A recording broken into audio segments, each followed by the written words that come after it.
But yeah, man, cool. Well, thanks so much for being here, man. It's such a pleasure having you, Mr. Jeffrey McIver, on the seat.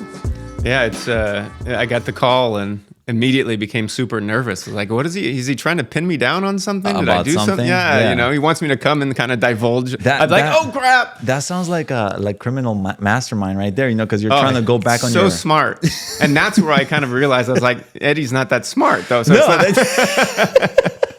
there has to be some other thing. There has to be something else. Nah, man, it's super cool to have you here. So like I'm telling you, I've been interviewing different people, different walks of lives, just on their path to success. And I see you as a person who's always been very successful in my eyes.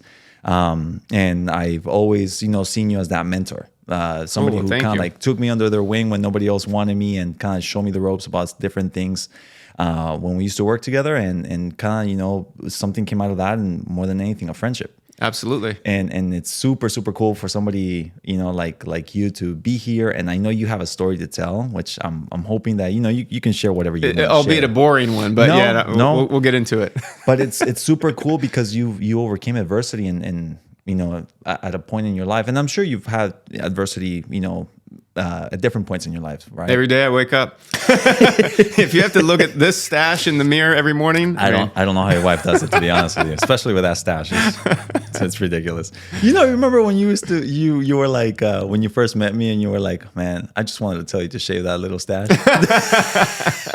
Secretively, I was jealous. Oh, is that what it was? Yeah. Okay. So it grew on you, right? Yeah. When I met you, I didn't like your personality, but I did like the stash. So that was the kind of thing that drew me to you. There has to be something. Yeah. But yeah, man, tell us who Mr. Jeffrey McIver is. Whatever you want to share, this is just your experience. Yeah, man, go ahead. Well, who is Jeffrey? That's a convoluted question. That's a loaded question, to be honest with you. And I thought, I don't know if there's a way you prepare for, I read through these. I'm like, I don't know, we'll go off the cuff sort of thing. But I think I was thinking about this from a perspective of like, I've got a son now who's 18 and heading off to college and thinking about things like, what do I want to do when I grow up? Yeah. And it's a tough question to answer. And I was one of those who really had no idea what I wanted to do. And so a lot of, coming to be in my career and things like that has kind of been trial and error and a lot of blessings, a lot of luck, and so, I take very little credit for a lot of the success that I've had, other than you got to have grit, right? But I was coming out of school, and the only thing that I really knew how to make money with was this job that I was doing in the summertime. It was pretty cool. It was a small company. The guy that I was working with was a friend of my dad's who he'd met at UC Irvine. And so what they did was they were building scientific instruments. And I enjoyed spending time there, making a little money and turning a wrench. Yeah. And what I enjoy about that is it's kind of physical in nature, but also like you get to see how these things are put together. So it's kind of interesting from that perspective as well. And so he told me, he's like, look, when you graduate, despite the fact that because I didn't know what I was going to do, I was getting a degree in psychology. That's like, whatever. Psychology out of all Psychology, things. yeah. Really? And I look back and there's a lot of good things about that, but it's very difficult in an applicable sense from like, how do you make money with it?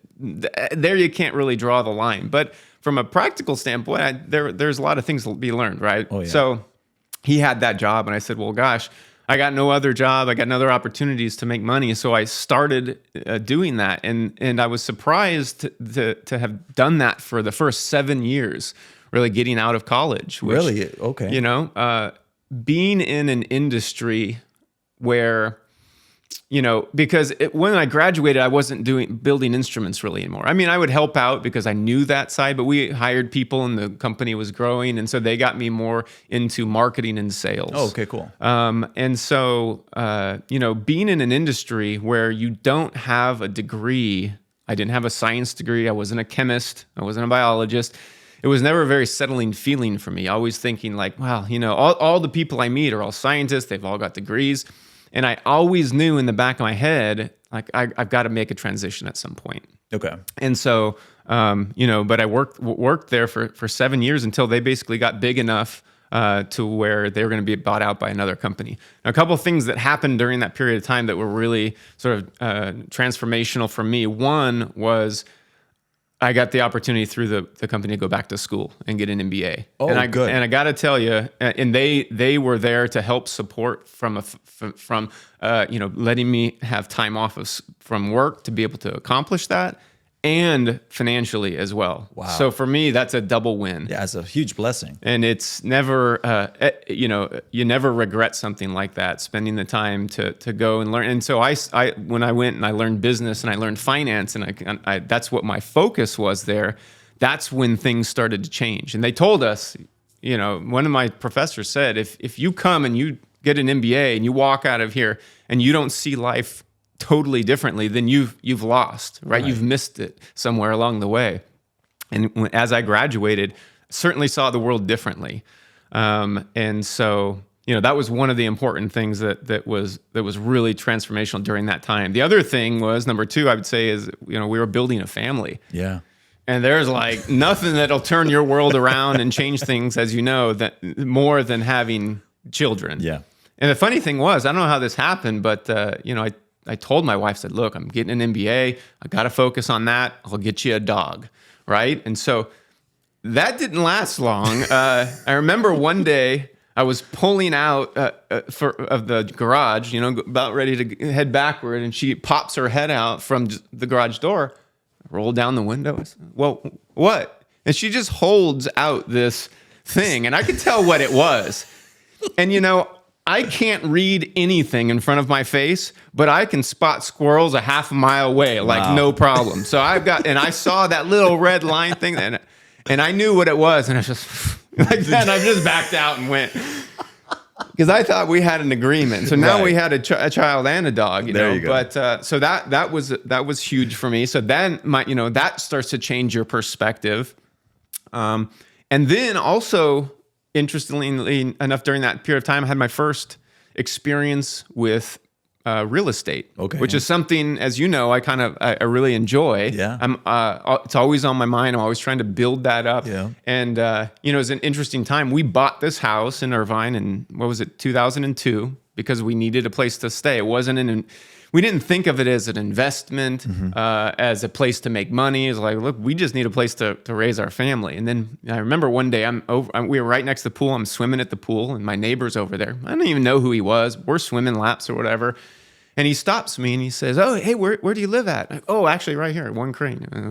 And he says, whoa, when did you move in? I said, well, we bought in 2002. And he goes, congratulations, you just made $400,000. I'm like, what are you, Ed McMahon or something? Is it some type of sweepstakes or something? Am I on TV? But he goes, and I said, what are you talking about? He goes, the appreciation, man. You've made a ton of money on that house. I had no idea what he was talking about. Wasn't experience in those sorts of things. So I wandered on down aimlessly to the neighborhood Washington Mutual, very high quality company. Just WAMU, yeah. Oh, WAMU, you remember then? They're not around anymore, but they had gone on this buying spree, and eventually were this big conglomerate. That what I learned was they'd give loans to anybody. Right. You didn't have to actually tell them, show them what you made. You just kind of told them. It was nice. So I went down there and I said, well, what about this? What about this home? And they said, oh, we can get you a line of credit for $250,000.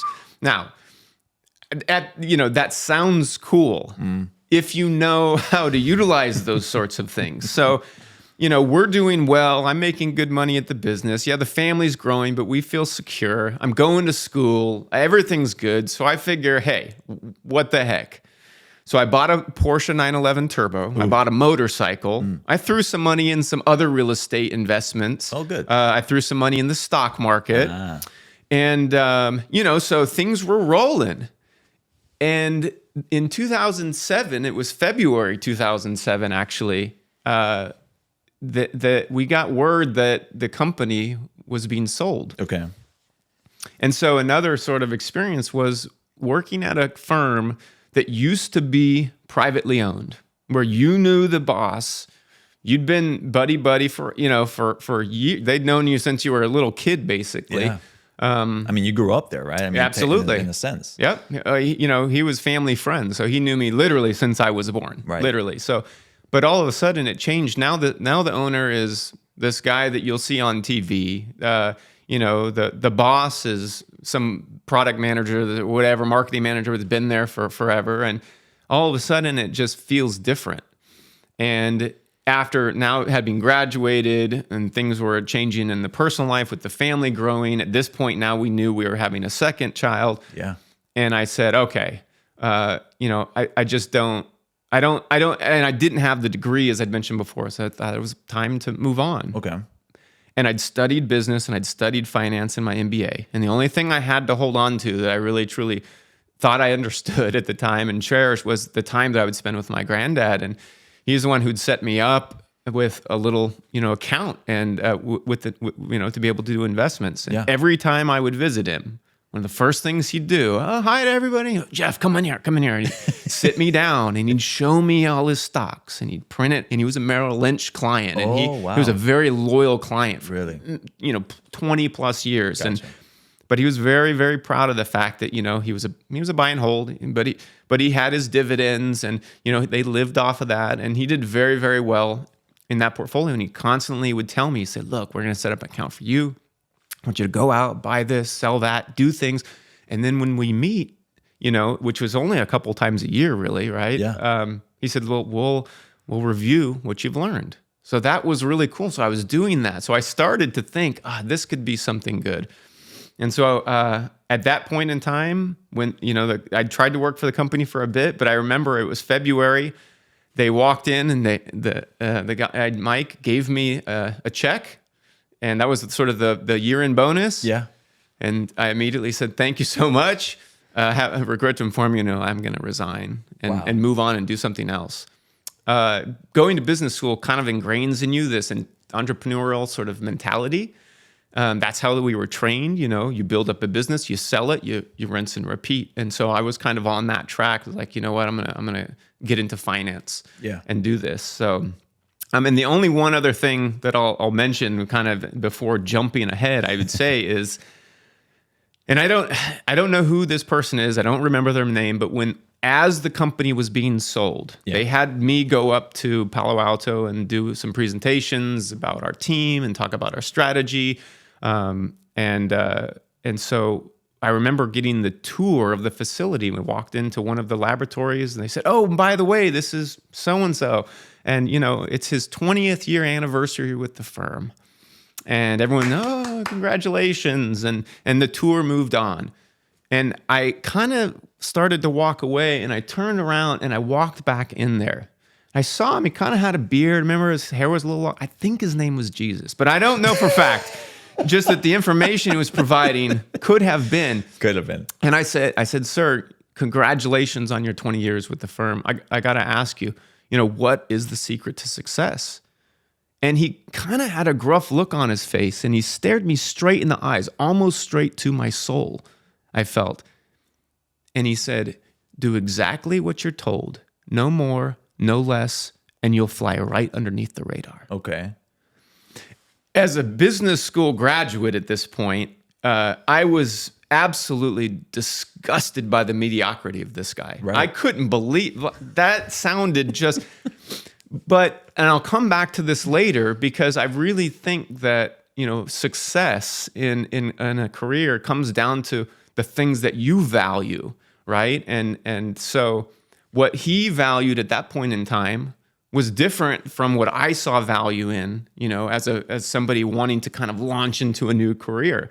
But you'll see how that comes full circle kind of as we get into it. But it was a very interesting lesson, not one that I was really impressed with at the moment. Really interesting answer, because you would have expected something completely different. I wanted something inspiring. Something valuable. And I basically just got, what I felt was a really crummy answer. Yeah. Only to find out later that, he was either Jesus or next to Jesus. I could, and he really, he had the crystal ball. But it was enough to where I remembered it. I've never forgotten a word that he said, and I've always kept it in the back of my mind as I've progressed through my career. And and I still use it to today. You know, so I know, I heard it Oh. at some point, and actually, we'll talk about it later. But I'll bring it up to you in the context that what it meant that to would me. be interesting Because we'll get into that later. But go ahead. It's interesting that you're bringing that up. Lessons live on. Yes. So I mean, that was the story of how I basically came into wanting to do finance, and I think really getting off to the wrong start. Okay. I mean, when you make transitions like this in life, looking back now, I would say, I wish I had a mentor. I wish I had somebody who really could have guided me. I would have even paid money for it, you know, because it would have saved me so much a headache. But I would say, like, my start and my trajectory, you know, I wish I would have done it differently, because I think I could have been even more successful. But my idea was, you know, first of all, I said, well, I don't know how you get started. And I read about it. They said, oh, you need to be licensed. And I was, okay, how do you do that? Oh, you take this test. And at the time, I mean, and still today, Series 65 was something that an independent, you know, individual could do. Anybody could do it. You didn't need sponsorship from a firm. So I just bought a book from Kaplan, took a test, which is something you know, that's not something I have problems with. Yeah, you're pretty good at that. And then I was licensed, and I was hireable, specifically in the independent space. So not at a broker dealer, but for people who had their own sort of sole prop type of shops on the independent space, I was able to get a job. And, you know, I started out just in the back office. You print this, you know, send that money over here, really simple stuff. Worked my way up to sort of junior advisor mode. Yeah. And, you know, and really kind of at that point launched a business within that, you know, my business from within a bit bigger business, basically as a financial advisory firm, and set out to, you know, obtain clientele, build a book of business. Yeah. Kind of like what you're doing with your job, right? Yeah, and you just got to start from somewhere, start from scratch. And that might have worked. It might have worked. But there were a couple of headwinds that made that really difficult, which is why I think that it wasn't the right start. Like I could have started with a bit safer approach, but this was like, I just went all in, right? Again, this is just you making your plan, making your own pathway, no mentorship, no nothing, just you wanting to do it. That's it. Yeah. Yep. Not a lot of guidance. Right. But nonetheless, I was on my way, right? And a couple of things that made that difficult. One was the growing family. You know, just more expense, more responsibility. You know, the fact that one day I just told my wife that I'm leaving. You know, back then, as you know, littler kids back then. But you know, I was probably with bonuses like making like $140,000. Me now, I think, well, that's pretty damn good, right? I mean, but this was back then, and like, so when that firm took over, they were paying me a lot of money. I was like, why did I ever leave that for basically? I was making not a lot. It went down to like literally like 35,000. That was a steep cliff. Whoa. Yeah. Yeah, that's rough. As things are picking up with the family expenses and stuff like that, like it was tough. And you know, I just didn't think about it the right way, I guess. But nonetheless, deed was done. Then, and so that was sort of later 2007 and into 2008. Really into 2008, beginning 2008, as I started to build the business. Let me ask you this: did you ever think about going back though? To where you were working prior, since you were making such good money, and you were like, oh man, like, you know, somewhere along the line, did you ever like, oh man, like I should just go back? It would have been an interesting possibility, but that industry was changing so fast. Gotcha. That the company that bought our company was bought by another company. Ooh, okay, so there was too many transitions in the works. So now I really didn't know anybody. Gotcha. Whereas at least when they took over, I knew at least the CEO on I knew them, right? Because they'd come and they met us, and now I had no idea. So it quickly became like not even an option. Yeah, I got you. So did I think about it? Probably. I probably did a lot, but it just, as soon as I knew it wasn't an option, it just like disappeared out of my head. Gotcha. Moving on, right? Yeah. So then I'm building this business. I didn't mention, but this was in Orange County. There's a little bit of competition with financial advisors in Orange County. Oh, I There's bet. a lot of big time people and a lot of people fighting for, there's a lot of money too, but they're all fighting for the same people. And then, 2008 was an interesting year. So as I was building the business, I remember specifically, it was about March 2008. And I was watching the news and watching this guy, Jim Cramer, who's just, kind of crazy guy on CNBC. Mm-hmm. And they were talking about subprime mortgages. I didn't know really much about this. Don't think anybody did. Really. No, it was all kind of new for us. But I remember him specifically saying, "Oh, this is just a pimple on a horse's behind." I thought, he might know what he's talking about, and he was insinuating that like this is going to blow over. It's not a big deal. Well, if you remember, we had bought our house. I had loaded up with debt. Mm. The real estate deal that I put money into was supposed to be a flip. I basically the market was such, the real estate market was such that, that prices were coming down, and the money wasn't looking to me like nothing was going to come back. Okay. Eventually, I did get like a small, like $13,000 back or something. Yeah. And this was the line of credit money, but basically it was gone. I bought a flip from a friend who was supposed to take care of it in Tennessee, in Nashville, which I knew nothing about, of course, right? And it right as the market's tanking. So they were like, we're kind of shutting down. I didn't think I'd get anything back. So the stock market investments that I had made had completely were gone, plummeted. Yeah. I mean, it was horrible. Didn't have a really good story from my granddad on that one.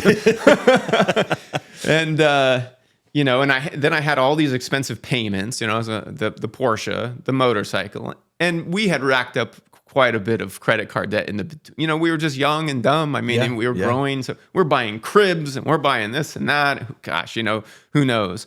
And then all of a sudden, 2008, 2009 becomes a very difficult time. Not only personally, from a financial standpoint, given that we were spending the same way as if we had that big salary. But we didn't, right?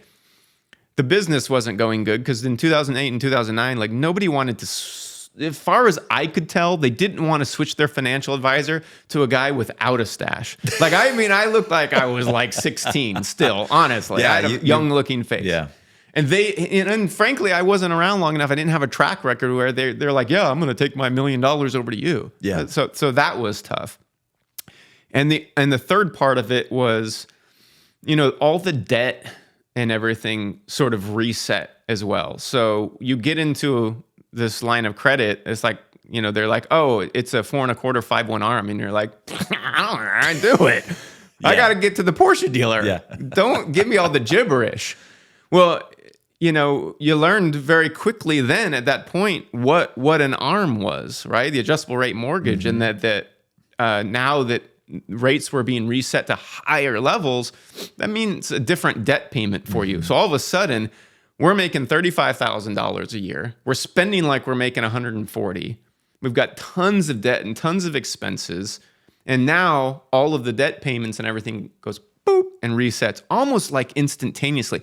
Probably not, because I think it was, gradual, but it was not something you realized until you were down the road, like way too far. Right. And then at that point, what do you do?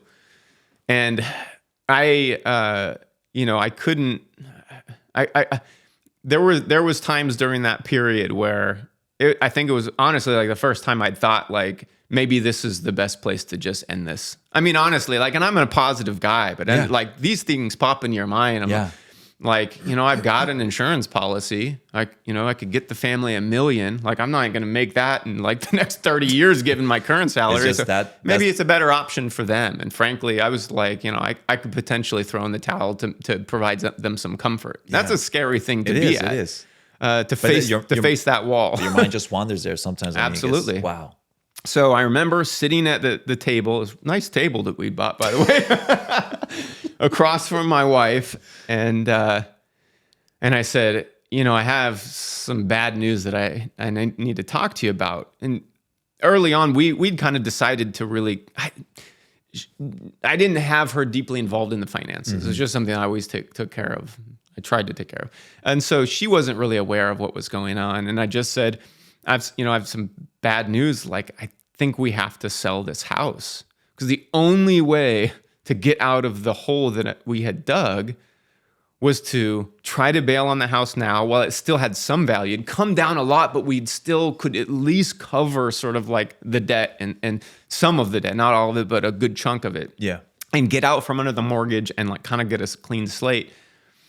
And, I was it was a tough spot for me. And I remember it was emotional, right? Yeah. But she said something to me. Thank God. She said, I don't care if we have to go live in a gutter, as long as we've got each other, we'll be okay. And I was like, damn. Yeah. Here I was thinking like, I just take the easy way out and end this thing. But now I'm like, well, crap. Now I gotta, now I actually have to figure this out, one more thing on my plate, thank you. No, but what an amazing answer, honestly, because anybody could have easily just, throw a tantrum or just not be so understanding. But I mean, it's just a strong woman that you have with you and you've had with you all along. So along this journey, right? That was a fortunate thing. Yeah. There's a lot of things that a person can say at that point, even if they weren't as sort of, positive and reinforcing and stuff. Even if they had even been kind of, it could have gone a different direction, honestly. Because, boy, as a young person, like, that's a lot to take on. How old were you at the time? Let's see. Well, this was 2008. I mean, the stash is making you look like you're way up there, but so, but basically, so I was approaching 30 years old at that time. Yeah. Okay. But so 30 years old, you're still a young person. You're just kind of learning the ropes, and so not an easy thing to deal with. I will say, now looking back, the things that we did to get out of that, I think were commendable. We didn't bail on any of the debt. Good. We had credit card debt. It was over $20,000. We listened to Dave Ramsey. I didn't know who he was, but he had a program called the Debt Snowball, which I have reinforced and taught to many people. Yeah. Just regurgitating what he taught us. And that worked. Amazingly, it worked. And we just went one credit card by another and nailed those things out. I was shocked that it literally only took us a couple of years to pay off the credit card debt using that method. So we were really, really fortunate. So, we went through that. And I think back now, I think, if I hadn't made those mistakes then, well, I would have made them at some point. I think we all make them at some point. Well, the thing I think, to your point, is that we don't know what we don't know. And experience is sometimes the best, teacher to and it'll just slap you in the face. It'll slap you in the face. But I mean, what do you do? In this case, you guys got up, you guys went with it and just started fighting back, right? And to your point, I guess all these things, the good thing is, yes, you didn't bail, because there were options that easy, right? I mean, BK usually could be one of them, which again, everybody has to make their own decisions at some point in time. But, you found the right way to kind of go at it and got out. Yeah. I remember when I had to sell the Porsche. This was tough, man. Black 911 turbo, 6-speed manual transmit. Yeah, it was beautiful. And I thought, well, what's the most economical thing to do? It's to get a Prius, right? Because it was electric, it was hot at the time. Like, that was the cool thing. And I thought, I took it down there. I said, look, I just want to trade it straight up for a Prius. And the guy says, sales guys, I'll be right back. 5 minutes go by, and I see these other guys peeking their heads from behind and laughing. One guy actually came out, and he goes, hey, how you doing? I'm Mike or whatever. I said, hey, Mike. He goes, I'm sorry. I'm like, what do you want? Do you have my deal? And he's like, I just had to meet the guy that was turning in a Porsche for a Prius. Wow. That was me. It was embarrassing. You know what? Those guys at the dealership, though, they can be rough, man. They're like, they just really were grinding me that day. And I walked out of there not having done it. I couldn't do it. And then I eventually held out and ended up selling it for a lot less about 2 months down the road. So God. really smart move. I lost like 10 grand in 2 months. Oh my God. Beyond that one. So anyway, that was, I still remember that too. So so where do you go from here? Well, I mean, we had lost a ton of money in the market. We lost on the house. We got nailed on the debt. The income was crap. we've sold the house and we're now renting, and the family is continuing to grow. And so, we were living in a 2-bedroom apartment in Southern Orange County. Now there's 5 of us. 2-bedroom apartment. There's 5 of you plus the dog, and things are like. Oh, you guys still kept the dog. The dog was still around at this point. We did. The dog, the dog was there, and now it was like the firstborn at this point. I mean, she was my little girl, so I couldn't quite get rid of her. But I was still trying to build the business. But I'll tell you, there's nothing that makes you feel like more of a loser than trying to talk to people about, their millions of dollars and why they should move it over to you. And, literally going door to door. I made a map and put it on the wall. I was hitting every single door in the neighborhood. It wasn't for lack of trying, but to then know that, we were running a $2,000 a month deficit. We had no savings, and I'm trying to encourage these people to move money over to me. It's not a good feeling. You feel like a true loser. And I thought, we can't continue this path. And I said, we have to do something again. We have got to do something drastic. And this was in 2012. I said, we've got to move to a place where we can afford it. Yeah. Because Orange County was still very expensive, even after the 2008 subprime mortgage crisis. Still a very expensive place to live overall. But my sister had moved out to the desert area, which I call, the desert area, right in Temecula. And but things were semi-affordable. Surprisingly, you could get like a 3-bedroom home or something like with a backyard. It was something that was possible. Yeah. And so we started to make a transition out there. I was able to get a family member to co-sign on the deal because I had a salary at that time, but I didn't have the savings to be able to do so. So we worked together on that, and it was during this transition. I was working in Orange County, still building my book, but transitioning to Temecula and sort of making this drive back and forth, and it was just killing me.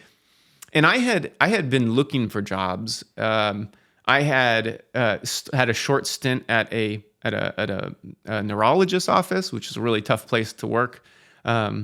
Just psychologically for me, seeing all the sick people come through on a daily basis, I think just made me feel more psychologically ill. Yeah, it was a tough place. I had sent out thousands of resumes, it felt like. I mean, I had applied to tons of stuff, and I'd taken a quick break on it. And one day I saw this ad, and it was for a bank, right? For a bank. And I thought, maybe there's something in that for me. And I sent one application in for a job, just one. What's the chance you send one in any given, and that's, and I got a call back from a gentleman named Chris Hoff. And, I was enthusiastic. I was like, I got to make this work. And I said, I'm applying for this role. It's in Murrieta, and fortunately I had the licensing, right? And the education that he saw, and he valued that. He said, you've worked hard. You've got your MBA. You've got your, that was something I think at that point in time that I really saw that set me apart from the rest others. of the competition. I believe Absolutely. it truly did. Yeah. I believe it truly did. And he noticed that, and he said that to me, so he wanted to meet. So I met with him. I remember meeting with the other major person there, which was his boss, one of his coworkers, and everything went well. And a couple weeks had gone by. Didn't hear anything. Not a surprise. But at this point, I'm just kind of bitter on everything. So I thought the best thing to do would be to call this Hoff guy and give him a piece of my mind. So, I just needed to feel like better about myself. At this point, you're like, what else I got to lose, right? I mean, what better way to put down somebody else, all right? So real smart. So I call him up. I'm like, hey, what the heck? You never called me back. Yeah. And he goes, oh, yeah, McIver, I remember you. Yeah, that, He goes, well, I got some good news and some bad news for you. I said, all right, well, we'll go right ahead, right? And he says, well, the bad news is you applied for this job in Murrieta, and I'm sorry, we just can't hire you for that. And there was, a feeling of rejection, and just that ultimate depression came in. And I was like, yeah, but that's kind of been my lot in life for a while. So, no. And I was like, I get it. No big deal. And he goes, but he says, the reason why we can't do that is because if I put you in there, it would drive you nuts. It's way too slow. There's just not enough people coming through. He said, but I do have a spot in Hemet, California. By the way, had you heard of Hemet, California at this point? No. I come to find out it's not a big vacation destination for a lot of families or anything, Nope. you know. It's an interesting town, you know, because the people are the salt of the earth, really good folks. And at one point in time, there was a lot of money in Hemet. So I did some research on it. I even remember driving the family out there, and we kind of drove up like, oh, there it is. Like, ooh, wow. Keep driving. You know, I thought we might get shot or something. I mean, you know, but you mentioned, I think when I worked at Hemet, you know, thanks to you, because I ended up in Hemet somehow too. Right. One of the clients of the folks, you know, were telling me there that at one point Hemet had more money than New York did. You know, like it was just, there was so much money in the bank. Florida Avenue, and there was a bank in every corner almost. Like if you go down Florida Avenue now, there's a bunch of people, like older folks, that will tell you, oh, there was a bank here, a bank there, a bank here, a bank there. now it's a Wendy's and a Walmart, or a medical center. You know, like it's geriatric. Yeah, it's definitely changed, right? But yeah, no, you're right. Yeah. So it at that point in time, like, you know, what could I say? But yes, it was the opportunity. And Eddie, for us, like, that's where everything changed for us. And because we were coming from such a difficult place, I told myself, I said, look, you're going to take this job and you're not going to leave this company until they plain come and fire you. Because I started to see what that gentleman back at the scientific firm was talking about. Like, you know, you begin to value different things. I had been that entrepreneur. I valued the freeness that I had. You know, I determined my own schedule. I determined my destiny. There was things in that I appreciated. But now transitioning to more of like a father and somebody who was caring for this family, I started to value things like stability. And while I wouldn't necessarily recommend people jump into the finance industry, I just wouldn't. You know, but if they did, I would give them a different path than what I did, because I think that they could be more successful like that, and we can talk about that. But, you know, the finance industry has something going for it, which is it's incredibly stable. Yes. Incredibly stable. And I believe it's even gotten more stable as the banks have gotten bigger and they've bought wealth management firms and they've bought self-directed investment firms, you know, and they're becoming these just giant companies. And you know, that it becomes a place where you can have a very, very lucrative and stable career. Which is what a lot of people want to look for at times, right? Absolutely. So, and that's where, I mean, for us, that was key. Yeah. Right. So all of a sudden, you know, thank God for Chris Hoff and thank God for our experience with debt and all that. And now, you know, we're in a home, we're saving money, and we're beginning to, you know, not wake up every single morning feeling like you're going to throw up, but like the pressure starts to release. And like I said, that's where things really changed for us for the better. So you find stability within the bank industry. You've gone through this whole journey of like finally getting out of debt. You have a new place in Temecula. You thankfully have the opportunity to work not in Marietta, but in Hemet. Great folks there. Right. But what happens? Yeah. So I guess now is the time that you kind of reflect on, like, okay, you have your sense about you again. And now it's like, what happened? How could we have avoided this? You know, like, how do we ensure moving forward that we don't make the same type of mistakes? I think that's where, you know, we're things change for us. We're in this rebuilding mode. Okay. And as I reflect back on those times, right, 2008, 2009, and basically 2000 up to 2012, where we finally end up moving to Temecula. Right, so you're talking about a 5-year period of time where the family's growing like crazy and the world was going crazy. And I think, you know, we weren't the only ones going through tough times, but you know, we don't want to repeat of that. So if I had to kind of boil it down to one lesson learned, I think during that period of time, it was very easy for me to place blame in a lot of different areas. Obviously, you can blame the banks for the subprime mortgage crisis or for lending us that money when we really probably shouldn't have been doing that, or for that person essentially, it's really easy to place blame anywhere but where it deserves to be placed, right? And I spent a lot of time as a very upset and very depressed person, literally to the tune of like jeopardizing my health. I remember at one point in time, right before we moved to Temecula, I moved out of the master bedroom. So I was no longer like sleeping in the bed with my wife, because I couldn't sleep anymore. It was just that bad. And I drove myself into such a frenzy, just of stress and not taking care of myself. And I ended up one night having to go to the hospital. Really? And it was a horrible experience. It was a gigantic bill. We didn't even really have health insurance. I don't think we were doing anything for that. I mean, we were just in limbo. So Yeah. huge bill. And it was just, didn't have my health. It was horrible. So easy to blame a lot of other people. And so if I boil it down to one lesson, it's a lesson that I tell my sons, all three of them, repeatedly over and over again. And it's a mantra that they can literally rattle off. And I don't know if they truly believe it yet. And I think that some of the people, if anybody watches this, they probably will also not necessarily agree with me. But I would encourage them to sort of explore it as an idea, because I find it to be one of the very, very truthful things in life, which is, for me, that period of time was a transition where I can truly say I went from being a child, an adolescent, into actually becoming a man.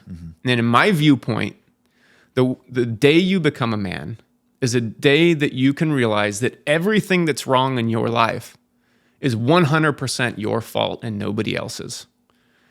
And if you really dig into that and you really grasp onto it, it's one of the greatest truths you'll ever know, because you'll also in that same moment realize that you also have full control over changing it. And so when I stopped blaming other people and really started blaming myself, but to the point where it's like, okay, well then how do I change things, right? For me, I believe that's when I finally became a man. And I try to instill that, in everything with my kids, because it's like, oh, Joey did this, or my teacher wouldn't let me do that. She didn't let me turn in the test. It's so easy. That's the easy out. But at the end of the day, I will say to them, like, so whose fault is it? Well, my teacher didn't let me turn it in on what? Whose fault is it? And they go, it's mine. But it's yours, and it's like, and I have the power to make the change. Like, thank you. Well, that's a beautiful lesson, though, because it's very important to, yeah, you're right. We are 100% in control of our lives, right? And our decisions are ultimately going to lead us down certain paths, and we're just hoping it's the right one. But it's very, very like inspiring that you're kind of teaching, your kids that specific mantra nowadays. I know people, and you probably know people who are constantly blaming others for the things that are I'm one of wrong. them myself. I think it's human nature to go out and find a way. I try to be more aware of it. That's the one thing that I know has changed for me. Like, I try to be more aware. But at the end of the day, I do believe that full control of everything that happens is left up to you. It's like I would tell my kids, like, control your emotions, right? You are 100% in control of your emotions, and how you, react around people are going to react the same way back to you. So I think decisions at the end of the day are very important. The mindset we have to know, what you're saying. We control what we control, right? And there are some things that are uncontrollable, and that's okay. But at the end of the day, yes, I think the blame always is going to fall on us, and we have 100% control over changing that. Take control. That's it. That's the magic of that lesson. Yeah. And it can be applied, consistently through life as we as we continue to learn lessons. And so yep. But it's crazy. So, I mean, you did well in Hammond. I remember that. I mean, you did really well, after all this. That was a good time. That was a good time. Finally making money again, being able to save a buck, working really hard, but just tasting a little bit of success again. That for me was just so refreshing, and I think back like, wow, was I just really motivated because we had come from such a difficult place? Was there some magic in what was going on there?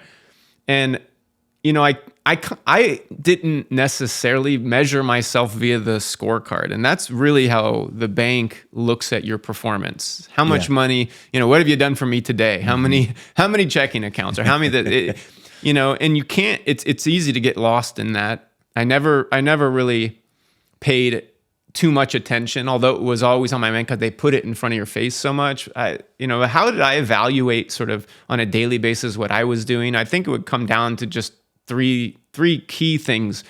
One, I think your success is evaluated based on the strength of the relationships that you build, and that's true whether you're in at the bank, in business, or in life, right?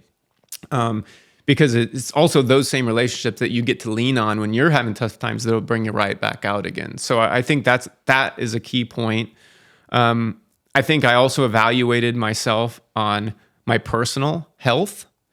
I told you before I had gotten very sick, and I drove myself into that sickness from the stress.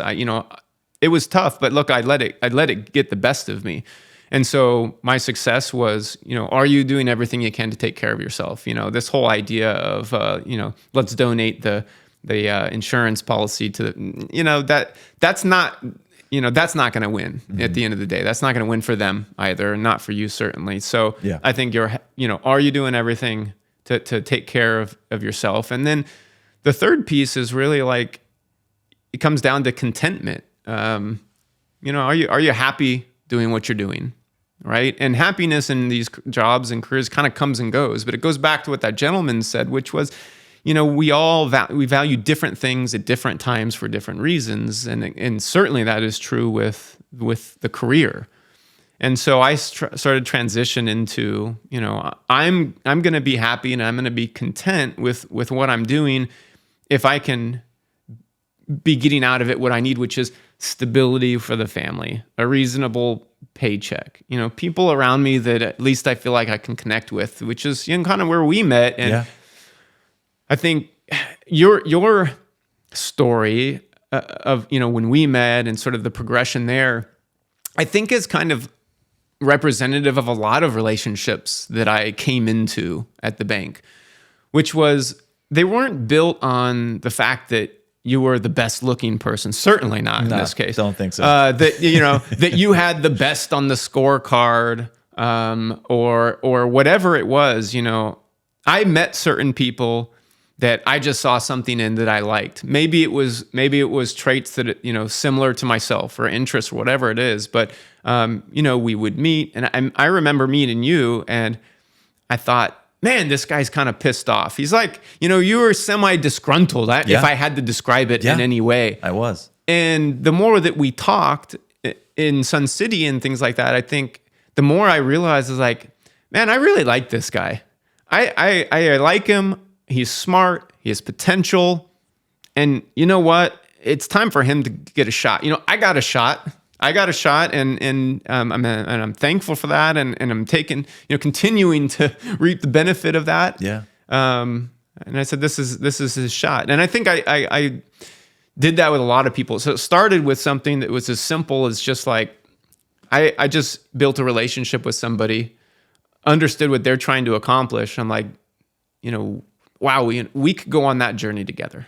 We can give you that shot, and I can be right there with you. And it was one of the most rewarding things in leadership. You know what though? But that's the thing nowadays, and I thank you for that, for believing in me, because you saw something in me that nobody else would see when I was like at the bottom of it was a tough time for me at that point. I mean, you're right. I was disgruntled. I had just gone through some experiences, and again, I was passing blame on everybody else but me, and again, to this point, a lot of those things were in my control, But anyway, not to go down that rabbit hole. The whole point was that I was in such a bad spot, and you saw something in me that that you ended up giving me that one shot because I think you had been in that position yourself before, and you said, like you just said right now, like why not, right? Like let's give this guy a shot. And in leadership, I think that's what's missing nowadays. Not a lot of people act in that personable way. It's more about like, they act as corporate wigs is what I call them. They just they go up the ladder. They forget that that there are people, that everybody is relatable, in some way, right?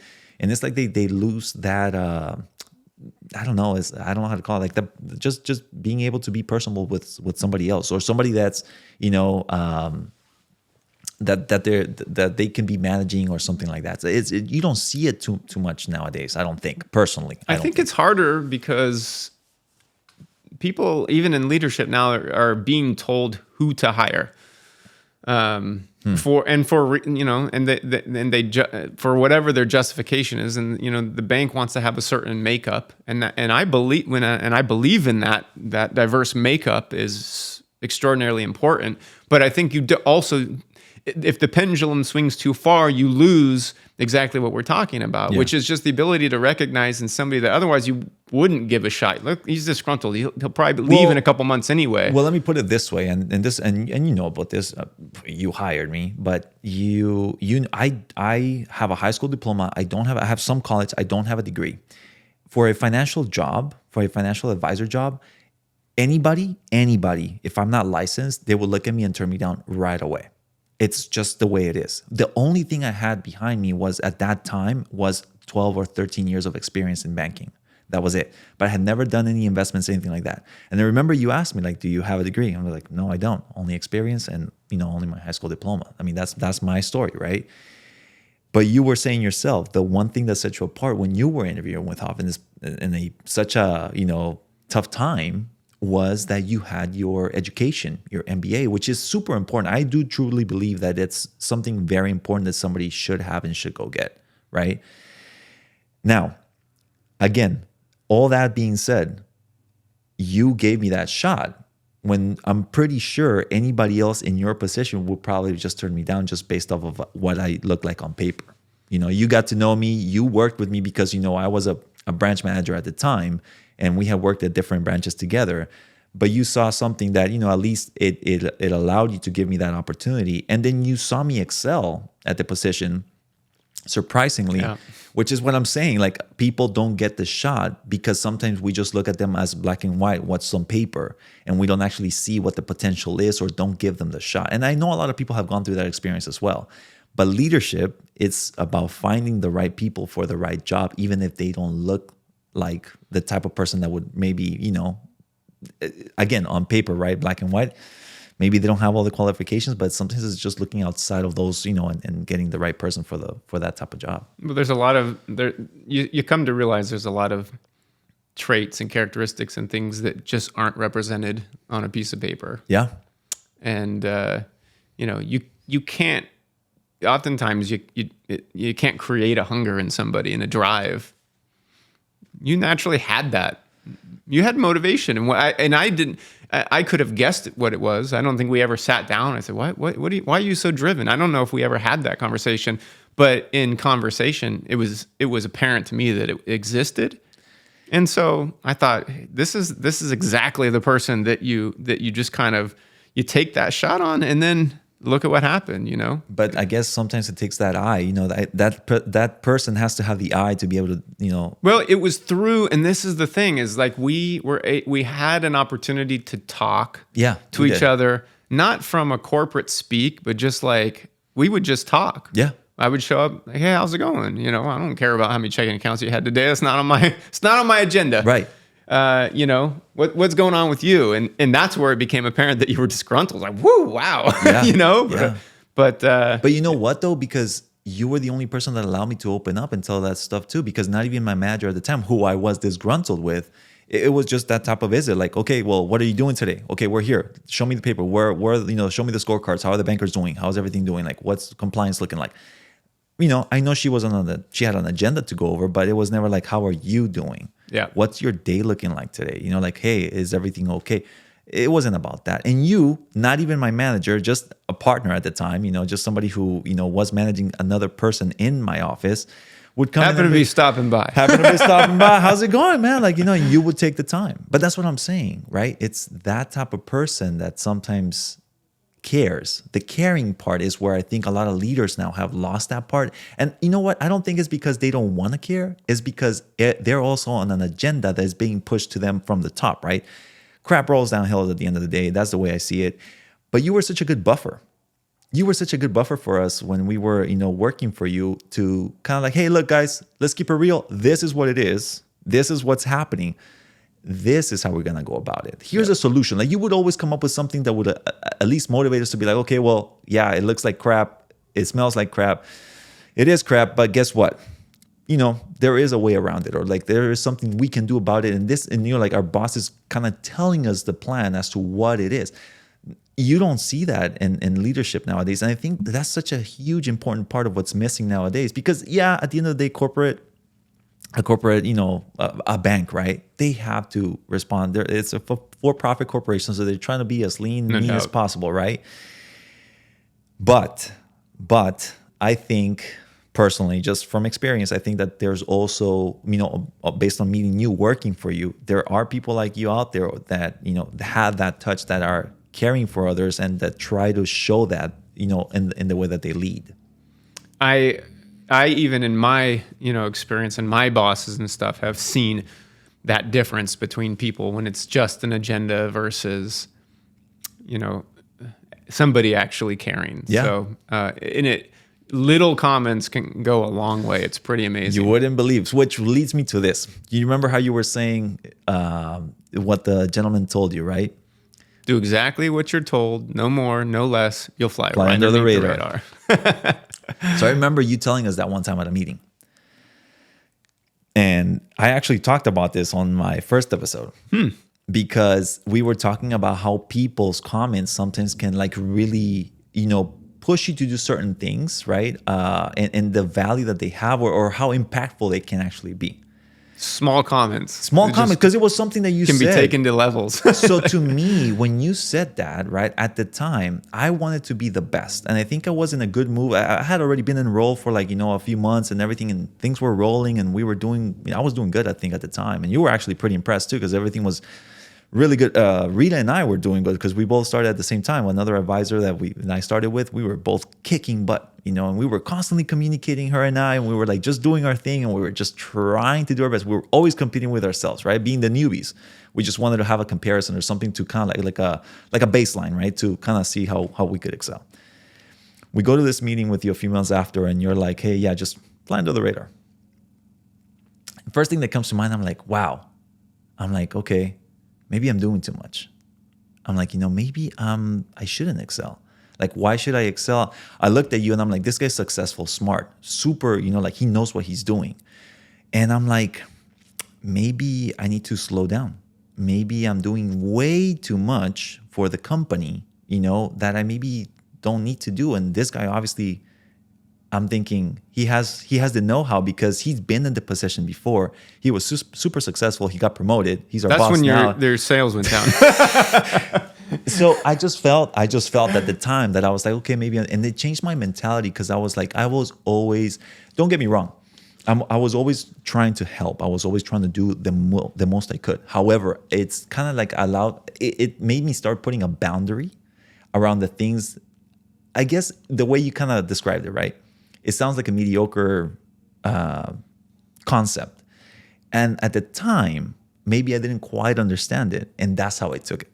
And I'm like, why do I need to excel? I'm like, I'm not going to be the worst, and I'm not going to be the best either. I'm just going to fly under the radar. That way, I don't get bothered too much by, like anything else. And obviously, things changed. You left, you got promoted, which was a really, really cool thing. But we all missed you, and it just, I think that mentality going through different bosses, because after you left, a lot of things happened, and bosses, came, like we had like 2-3 bosses in the after you kind of left, And it just my mentality was just always that, like this is not. And not only that, obviously I don't blame all that, right? Taking blame, but the thing is, I was just so fed up with everything, how things were changing, not for the better, but for the worse in my eyes. And just, overall with banking, it just at the time, it wasn't for me anymore. I felt that I had reached my limit with it, after being in it for so long. But well, I think that it's interesting because that comment, that phrase can actually be viewed in a lot of different ways. Yeah. And for you at the time, and looking back, I think you started to care. You always cared about your family, but you started to really think more about, hey, what is really going to make Eddie happy? Mm-hmm. And it wasn't being at the top of the scorecard. It wasn't. You still did great, and you did your job, but you're like, but life's too short, right? I've got to pay attention to me, and that's kind of led a bit to the transition. Like now you're running a business, and you weren't really happy there, to be honest. I wasn't. I was never happy. And that's what I was always, I think, looking for the next thing to do. Like I remember going through, I started in banking at 18 years old, being a teller, went through banking, becoming a supervisor, assistant manager, personal banker, branch manager. Finally, the last step was to become a financial advisor, I thought. And I really thought that I was going to stay in that role for the long term. I really, really genuinely thought so. Things changed that weren't for me. And management was part of that. And I think, they do say all the time, like if you don't have a good manager, sometimes it can affect, it's tough. It is tough. And don't get your ego, I'm not trying to stroke your ego or anything like that, but you're a pretty good boss. You were a damn good boss. And so going from that to then having different people that were not up to that level, right? And not to make a comparison, but just, again, the care factor. Sometimes it's a feeling.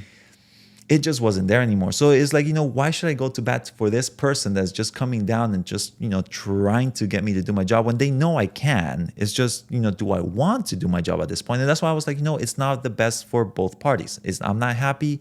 They're not happy. I think it's time for separation. It's a very honorable bow out, I think. I mean, I didn't get fired. I chose to go out on my own terms. Yep. And I think at the honorable. end of the day, I was like, this is not for me. And this is not for me. And so it's led me to a different path in life now where, yes, I'm running my business, learning a lot of valuable lessons along the way, which again, is just, experience is the one that's like, I feel is honestly one of the best teachers. But it just, to me, it comes to show, and I always tell people, how having a good person to motivate you, lead you, can make such an impactful, can really motivate you just to get out there and do your best, right? Instead of, being told, because you could manage with fear, but it's only going to last so long. It's not sustainable. Correct. That's the thing. And, at the end of the day, I think that's how bosses want to be looked at, right? Like, oh yeah, it's, you're going to do this because this is the type of person, it's just what it is.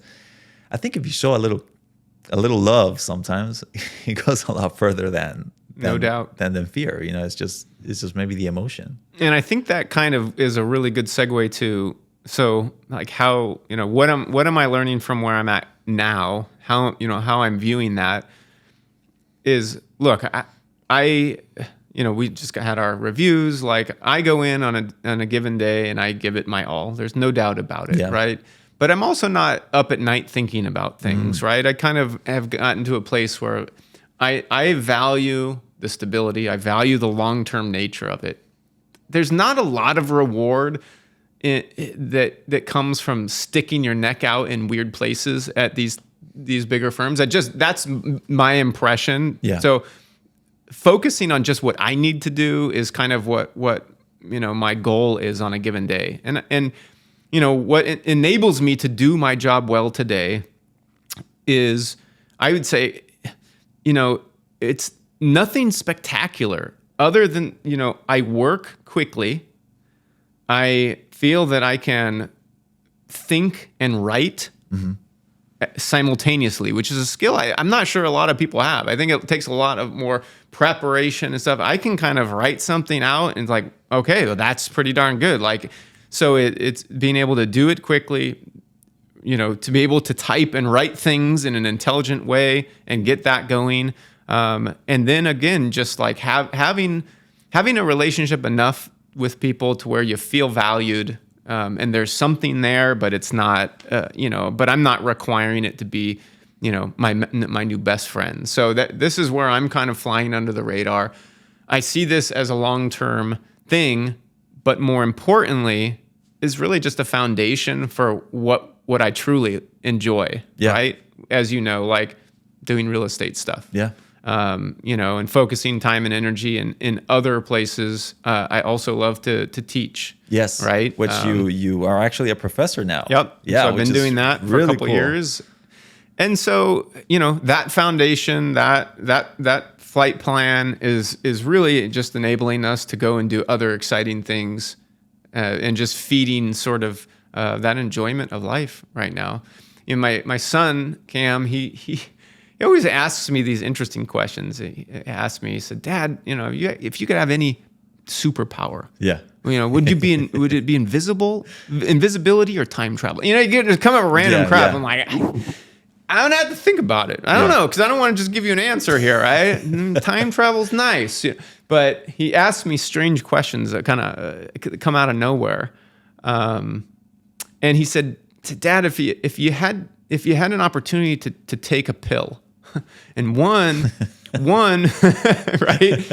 One, you'd get $1 million. Yeah.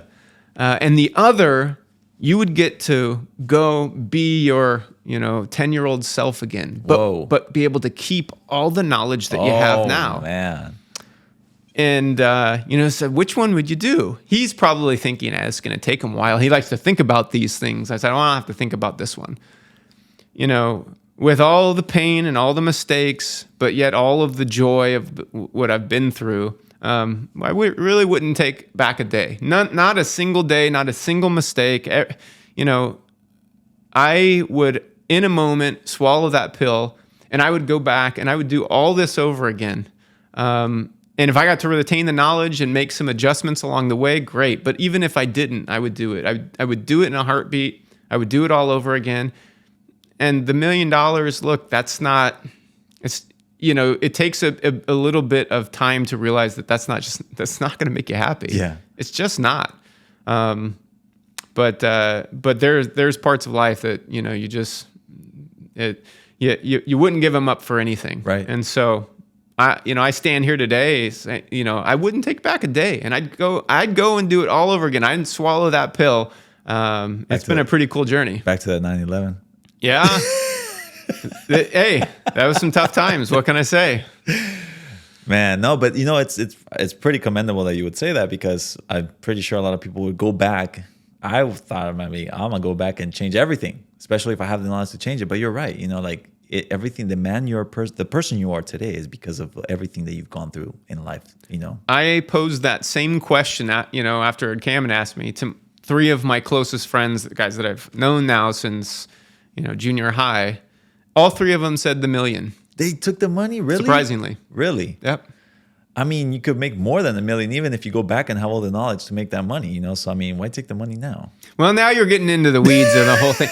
I just think they say, oh man, it's easy to say, oh, if I just had some money, And I will say it's more fun to live with having a buck to spend as opposed to being in the hole. But nonetheless, life is good. No, and look, man, you've obviously, thanks so much for sharing your story. It's a tremendous story. I remember you sharing with me the first time, and it moved me because again, you came out of that adversity, right? Like learning all these things and being a great person at the tail end of it, to be honest with you. Because again, it's super cool to have you as a friend in life. Like I'm telling you, like a person that really cares and just, I know you don't only care for me, you care for my family, and you always show it, and I always appreciate that about you. Absolutely. And I think it just tickles me, because I think it's funny that it's just life for me. I don't think it's a really amazing story, but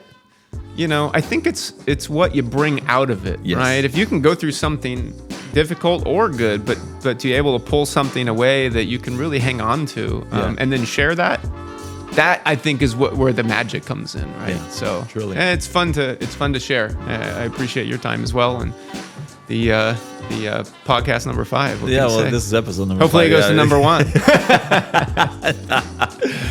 We'll see. But thanks so much, man. I really appreciate your time here today. My pleasure.